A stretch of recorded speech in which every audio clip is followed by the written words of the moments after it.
있습니다. 아론의 귀한 찬양 감사드립니다. 우리 아론의 회원분들 목소리가 참 좋지요. 제가 뒤에서 그 생각을 해보았어요. 이분들이 젊었을 때는 얼마나 멋졌을까. 저도 그런 소원이 하나 생겼습니다. 나도 나중에 변해갈 때 저렇게 멋있게 변해야겠다. 앞에 나가서 찬양도 하고 그렇게 주님을 높여드리는 모습이 되었으면 좋겠다. 이런 마음을 가지면서 하나님께서 아론의 찬양을 기쁘게 받으시고 계신다라는 그런 마음을 들게 되었습니다. 우리 아론의 이렇게 귀한 찬양을 해주셨는데 우리 하나님께 다시 한번 영광의 박수 올려드리도록 하겠습니다. 오후 찬양 예배가 참 시기적으로 봤을 때 졸음도 올 수 있는 시기고 저도 이 피치가 좀 떨어집니다. 오전에 이렇게 설교를 하고 오후에 들어오게 되어지면은 이렇게 마음도 조금 긴장이 오전보다는 조금 풀려지는 것 같아요. 그래서 이 시간이 자칫 잘못하면은 이렇게 하나님께로 가는 게 아니라 이 꿈나라로 자꾸만 갈 수 있는 그런 가능성이 있는데 특송을 한 번씩 해주시면은 이게 정신이 활짝 이렇게 오르는 것 같습니다. 특송 해주셔서 감사하고 또 그런 기회가 있으시면은 또 여러분들 함께 또 선교 주시면 감사하겠습니다. 우리가 인생을 살면서 많은 선택을 하게 되어집니다. 이렇게 되돌아보면은 여러 선택들을 했기 때문에 지금 우리가 이 자리에 있는 것이겠죠. 근데 여러분 한번 생각을 해보십시오. 인생 가운데 선택을 한 것이 많을 터인데 그 중에 잘한 선택이 많습니까? 아니면 후회할 선택이 많습니까? 이렇게 되돌아보면은 아이고 그거 잘했다 라는 선택보다도 아이고 내가 그때 그 사람 만나지 말았어야 하는데 내가 조금만 더 신중했어야 되는데 그때 조금만 더 참을 걸, 이런 후회함이 많이 드는 것이 우리의 인생인 것 같습니다. 신앙도 좀 비슷한 것 같아요. 우리가 지금까지 이렇게 믿음의 여정을 걸어왔지만은 뒤돌아보게 되었을 때 잘했다라는 그런 선택보다도 이 신앙에서 후회할 만한 선택이 더 많은 것 같습니다. 내가 젊었을 때 조금 더 하나님을 사랑할 걸. 내가 그때 세상으로 좀 나가지 말고 하나님께 견고하게 있었으면 얼마나 좋았을까. 라는 그런 후회가 될 때가 있는 것이죠. 우리가 죄의 유혹 앞에서 이렇게 많이 무너지고 또 죄를 이기기보다는 넘어질 때가 참 많았던 것 같습니다. 사랑하기보다는 미워하는 일에 또 감사하기보다는 불평하거나 화를 내고 그랬던 모습이 우리의 삶이었던 것 같아요. 그래서 늘 후회하는 마음이 들게 됩니다. 오랫동안 교회에 다녔음에도 불구하고 왜 내 신앙은 아직까지 발전이 없을까? 5년 전이나 10년 전에 내 신앙의 모습과 지금 내 신앙의 모습을 보게 되어지면 오히려 그때보다 더 연약해진 건 아닌가라는 생각을 해보게 될 때가 있습니다. 그러면서 마음에 후회함이 밀려오게 될 때가 있는데요, 오늘 본문을 보게 되어지면 그 마음이 한층 더 무거워지는 것 같습니다. 사무엘상 15장 11절은 이렇게 기록을 하고 있습니다. 우리가 함께 읽어보겠습니다. 내가 사울을 왕으로 세운 것을 후회하노니 그가 돌이켜서 나를 따르지 아니하며 내 명령을 행하지 아니하였음이니라 하신지라. 아멘. 하나님께서 사울을 왕으로 세우신 것에 후회하셨다. 여러분, 사울이 무엇을 잘못했을까요? 성경에 보면은 하나님께서 아말렉과 이스라엘의 전쟁을 하게 되었을 때 반드시 승리를 하면은 아말렉의 모든 것을 다 진멸하라고 말씀하셨습니다. 사울이 여러분 하나님의 말씀에 불순종한 거 아닙니다. 다 진멸을 했어요. 거의 다 진멸했는데 어떤 걸 남기죠? 눈에 보기에 좋은 것을 남겨둡니다. 그 남겨둔 이유가 무엇이었습니까? 사울이 착복하기 위해서, 자신의 재산을 늘리기 위해서 남겨놓았나요? 아니에요. 하나님께 좋은 것 있으니까 예배해야겠다, 이걸로 제사해야지라는 마음을 가지고 남겨놓은 것입니다. 그런데 하나님은 그 남겨놓은 그 몇 가지를 가지고 사울을 보시면서 내가 네를 세운 것을 후회한다, 너를 세우지 말았을 걸, 이런 말씀을 하신다는 거예요. 여러분, 우리가 솔직하게 한번 우리를 살펴보았으면 좋겠습니다. 여러분, 우리가 하나님 앞에 약속한 거 다 지키십니까? 내가 하나님 앞에서 죄를 짓지 않겠노라, 내가 다시금 내가 그 길로 가지 않겠습니다라고 했던 것 여러분 다 지키셨습니까? 지킨 것보다도 우리가 실패하고 그것을 순종하지 못했던 자리가 훨씬 더 많아요. 사울은 합리적인 이유를 가지고 아말렉의 그 전략품들을 남겼죠. 근데 우리는 그냥 내가 갖고 싶은 것 때문에, 내가 하고 싶은 일들 때문에 하나님의 말씀을 얼마나 어긴 적이 많은지 몰라요. 그렇게 따지자면은 여러분, 사울만 버림을 받아야겠습니까? 우리도 가만히 되돌아보면은 사울보다도 훨씬 더 우리는 버림을 받아야 할 마땅한 이유가 많은 사람입니다.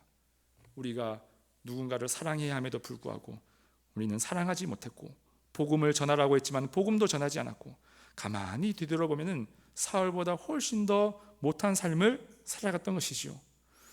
그런데 하나님께서 그런 우리를 보시고 내가 너를 잘못 선택했구나, 내가 너를 선택한 것을, 내 백성으로 삼은 것을 내가 후회하노라 라는 말씀을 하시지 않겠는가, 라는 그런 걱정이 앞섭니다. 그렇지요? 저만 하고 있는 건 아니지요? 네. 근데 우리에게 참 위로가 되는 말씀이 있습니다. 오늘 로마서 11장 29절 말씀에 이런 말씀이 기록되어 있습니다. 우리 함께 읽어보겠습니다. 시작. 하나님의 은사와 부르심에는 후회하심이 없느니라. 아멘.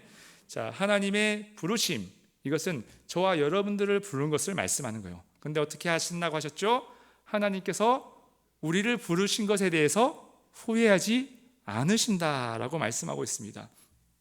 아니, 구약에 보면은 사울을 선택하시고서도 후회하셨고, 나는 사울보다도 훨씬 더 못한 존재인데 왜 후회를 안 하실까?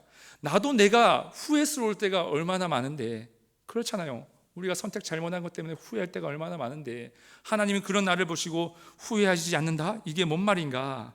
네, 정확한 표현으로 여러분, 하나님께서는 우리를 선택하신 것을 후회하지 않는다가 아니라 하나님은 후회하지 않기로, 잘 들으셔야 됩니다, 작정하셨다는 게 더 맞는 표현입니다.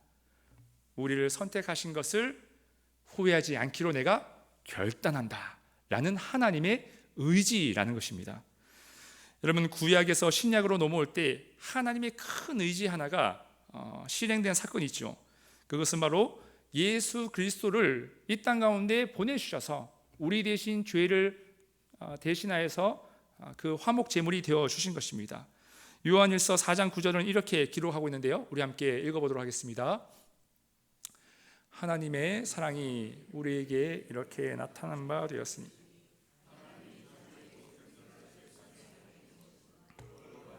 우리를 살리려 하심이라. 아멘. 하나님께서 우리를 살리시기 위해서 어떻게 하셨다고 하죠? 큰 대가를 치르십니다. 자기의 독생자를 세상에 보내시고 우리가 받아야 할 저주를 누가 받으셨죠? 그 아들이 받으셨다는 거예요. 다시 말해서 그분과 우리의 운명을 바꾸었다는 것입니다. 여러분, 어떤 신학자가 이런 표현을 썼습니다. 하나님께서는 선택한 사람과 버린 사람이 있다고 이야기를 하더라고요. 하나님이 선택한 사람, 하나님은 어떤 사람을 선택하시고 어떤 사람을 버리실까요? 우리가 생각하기에는 믿음이 좋고 순종 잘하고 전도 잘하며 마음이 심성이 깨끗한 사람, 그 사람을 하나님께서는 선택하시겠다라는 생각을 합니다. 그렇다면 하나님은 어떤 사람을 버리실까? 디모데전서 2장 4절은 이렇게 기록하고 있습니다. 함께 읽어보겠습니다. 디모데전서 2장 4절 말씀은 제가 읽도록 하겠습니다. 하나님은 모든 사람이 구원을 받으며 진리를 아는 데에 이르기를 원하시느니라. 아멘. 하나님은 한 사람도 제외함이 없이 성경에 보니까 모든 사람이 구원받기를 원하신다 라는 표현을 쓰고 있어요. 자, 이 말인즉슨 하나님은 누구를 선택하셨는가? 모든 사람들을 다 선택하셨다는 것입니다. 인류에 있는 모든 사람들이 다 구원하시기를 원하시고 계시는 것이 하나님 아버지의 마음이라는 것이죠. 그렇다면 하나님은 누구를 버리신 것일까요? 우리 모든 인류를 선택하셨지만 딱 한 분을 버리셨습니다. 그분은 누구신가? 바로 하나님 앞에서 비참하게 버려진 그분은 그분의 아들 독생자 예수 그리스도다라는 것입니다. 하나님께서 저와 여러분들을 선택하시고 누구를 버리셨는가? 자기의 아들은 버리셨다라는 것입니다. 그분의 아들의 생명과 우리의 생명을 뒤바꾸셨다는 표현이에요. 우리가 받아야 할 저주의 그 더러운 저주를 우리 대신 자신의 아들이 그 저주를 뒤집어 쓰고 그 아들의 생명은 우리에게로 전개가 이렇게 우리에게로 오게 되었다라는 것이죠. 다시 말해서 하나님의 아들의 운명과 우리의 운명이 뒤바뀌게 되어진 것입니다. 그러기에 여러분, 하나님께서 우리를 선택하신 것을 후회하지 않기로 작정했다라는 이 표현은 무엇이냐? 자신의 아들과 우리의 생명을 맞바꾸었기 때문에 내가 너희들을 향해서 절대로 포기할 수가 없다라는 하나님의 마음이라는 것입니다. 무슨 수가 있더라도 어떠한 일이 있더라도 너희는 내 아들과 바꾼 운명, 아들의 운명과 바꾼 존재이기 때문에 너희를 포기할 수 없다라는 것이 바로 하나님의 마음이라는 것이죠. 세상은 그렇게 봅니다. 사람이 세상을 살다가 실패하면은 그 사람을 찾지를 않아요. 여러분, 이 중에서도 사업에 한번 실패해 보신 분들 계시지 않습니까? 어려움을 당하게 되어지면은 연락하면은 연락 안 받습니다. 내가 전화 오면은 두려워합니다. 세상에는 실패하면은 그 사람을 멀리하고 가까이 하지 않는 것이지요. 그런데 성경은 이렇게 기록하고 있습니다. 이사야 42장 3절 말씀에 보면은 함께 읽어보겠습니다. 시작. 상한 갈대를 꺾지 아니하며 꺼져가는 등불을 끄지 아니하고 진실로 정의로 시행할 것이며. 아멘. 여러분, 세상은 상한 갈대가 있으면은 꺾어버려요. 더 못 자라나도록 아예 그냥 밟아버리게 됩니다. 그런데 우리 하나님은 어떻게 하신다고 했죠? 상한 갈대를 꺾지 않으신다는 거예요. 꺼져가는 그 불꽃이 있으면, 등불이 있으면 세상 사람들은 잘됐다, 그냥 이참에 일어나지 말아라 하면서 그 불을 훅 하고 불어서 꺼버립니다. 근데 우리 하나님은 어떻게 하시기로 하셨죠? 그 불이 꺼져가려고 할 때 오히려 그 주변에 와서 불을 지켜주셔서 보호하신다라고 말씀하고 있다는 것입니다. 사람들은 모두가 포기하고 모두가 안 된다라고 했을지라도 하나님만큼은 우리를 포기하지 않으신다라고 약속하셨다는 것이죠. 할렐루야. 여러분, 그러기에 우리가 세상을 살아가다 보면은 때로는 실패할 때가 있고 넘어질 때가 있습니다. 그래서 사람들로 하여금 우리가 외면을 당할 때가 있어요. 하지만 하나님만큼은 저와 여러분들을 외면하지 않으신다는 것을 기억하셨으면 좋겠습니다. 우리가 세상으로 떠날 때가 있어요. 때로는 주님을 잊고 우리가 살아갈 때가 있습니다. 그런데 그러면은 우리의 마음 가운데 그런 생각이 들어요. 아, 내가 주님을 떠났으니까 주님도 나를 떠나셨겠구나. 그런데 우리는 주님을 떠날지언정 주님은 우리를 떠나시지 아니하십니다. 그것을 알 수 있는 것이 이 탕자의 비유예요. 여러분, 아들이 아버지의 재산을 물려받아서 세상에 나가서 허랑방탕하게 살아가게 되어집니다. 그러다가 이제 우리 표현으로 하자면은 이제 쫄딱딱 망한 거예요. 이제 거지꼴이 되어가지고 더 이상 외국에서는 살 수 없다라고 판단을 합니다. 집에 가서 아버지의 품꾼이라도 되어야겠다 싶어서 다시 고향으로 그 탕자가 돌아오게 되어지죠. 근데 여러분, 아버지와 아들이 만난 이 장면에서 아들이 아버지를 먼저 알아봤을까요? 아버지가 아들을 먼저 알아봤을까요? 우리 부산연합교회는 역시 수준이 있으십니다. 우리가 상식적으로 생각했을 때 아들이 아버지를 먼저 알아보는 것이 맞습니다. 왜냐하면 아버지는 변함이 없어요. 예전 모습 그대로일 것입니다. 그렇죠? 근데 아들은 지금 어떤 모습입니까? 거지가 됐어요. 그러니까 이게 행색이 옛날과는 다른 겁니다. 아마 살도 많이 빠졌을 것이고 그 머리나 이런 것도 또 손질을 못했기 때문에 대번 알아보면은 못 알아봤을 것입니다. 근데 성경은 어떻게 기록하고 있냐면은 저 멀리서 아버지가 먼저 아들을 알아보았다라고 기록을 하고 있어요. 여러분, 하나님의 마음이 그와 같다는 것입니다. 우리는 하나님을 버릴 수가 있어요. 우리는 하나님을 떠날 수가 있습니다. 하지만 하나님은 우리를 떠나시지 않으신다는 거예요. 하나님은 우리가 언제 돌아오기만을 기다리고 마치 저 동네 어귀에서 아들을 기다리는 그 아버지처럼 하나님은 우리가 돌아오기만을 그렇게 기다리고 계시는 분이심을 기억하실 수 있기를 바랍니다. 모든 사람들이 다 포기하였을지라도 하나님은 우리를 포기하지 아니하시는 분이요, 모두가 다 안 된다고 할지라도 하나님은 우리에게 너에게 소망이 있다, 너에게 희망이 있다라고 말씀하여 주시는 분이심을 믿으실 수 있기를 바랍니다. 그러기에 우리도요, 여러분, 그런 마음을 가져야 돼요. 세상에 있는 사람들이 아유, 저 사람은 안 돼, 저 사람은 끝났어 라고 할지라도 하나님이 그분을 포기하지 않으셨기 때문에 우리가 그 사람을 위해서 기도해 줄 수 있는 거예요. 할렐루야. 모두가 다 안 된다고 했을 때 그 사람은 안 돼, 그 사람은 절대로 안 돼 라고 할지라도 여러분, 하나님이 포기하지 않으셨다면 우리도 그 사람을 포기하면 안 되는 거예요. 그 사람을 위해서 기도해 주고 다시금 믿음으로 세워줄 수 있도록 기도할 수 있는 저와 여러분들의 신앙이 되기를 주님의 이름으로 축복합니다. 우리의 신앙도 마찬가지요. 하나님이 우리를 포기하지 않으십니다. 할렐루야. 우리는 때로는 실패할 수 있습니다. 죄를 짓고 결단했음에도 불구하고 넘어질 때가 있습니다. 하지만 하나님이 우리를 포기하지 않기 때문에 우리가 넘어졌던 자리에 있을지라도 다시금 믿음의 자리로 나아가야 될 줄 믿습니다. 여러분, 우리가 기도의 자리에서 혹시 넘어지셨습니까? 난 기도하다가 보니까 이거는 너무 힘들다, 기도하다가 많이 기도한 것 같아서 눈 딱 떴더니 2분밖에 안 지났어요. 조금 더 기도해보자, 눈 떴더니 4분. 기도는 나랑 안 맞는 것 같아. 포기하는 마음이 들어옵니다. 하지만 하나님이 우리를 포기하지 않고 계세요. 할렐루야.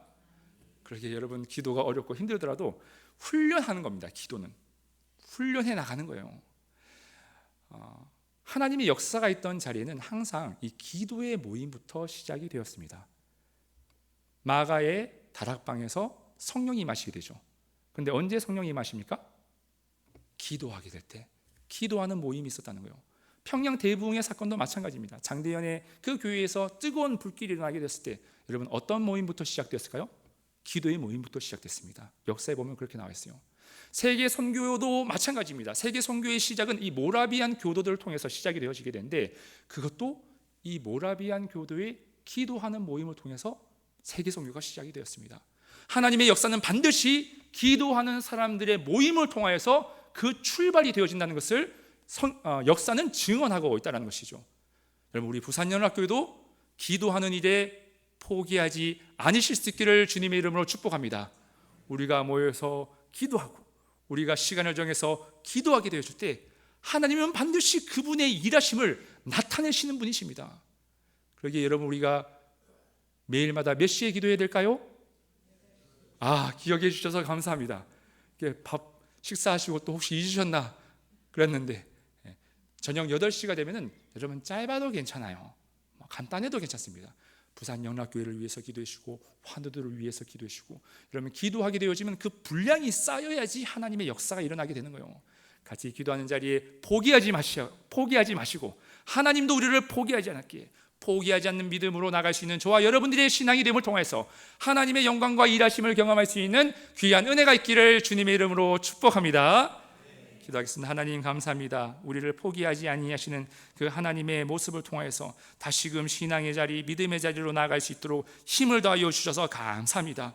특별히 우리 부산영락교회가 기도로서 세워질 수 있는 하나님 교회가 되어지기를 원합니다. 기도의 재단이 되어지는 교회가 되어지기를 원합니다. 우리가 한 마음으로 기도할 때 주여 성령께서 그 마음 가운데 임재하여 주시고 계속해서 능력의 기도를 할 수 있는 저희들 다 되어지게 하여 주옵소서. 기도를 통해서 교회가 세워지게 하여 주시고 하나님의 뜻이 우리 가운데 이루어지는 귀한 역사들도 있게 하여 주옵소서. 감사를 드리며 예수님의 이름으로 기도하옵나이다. 아멘.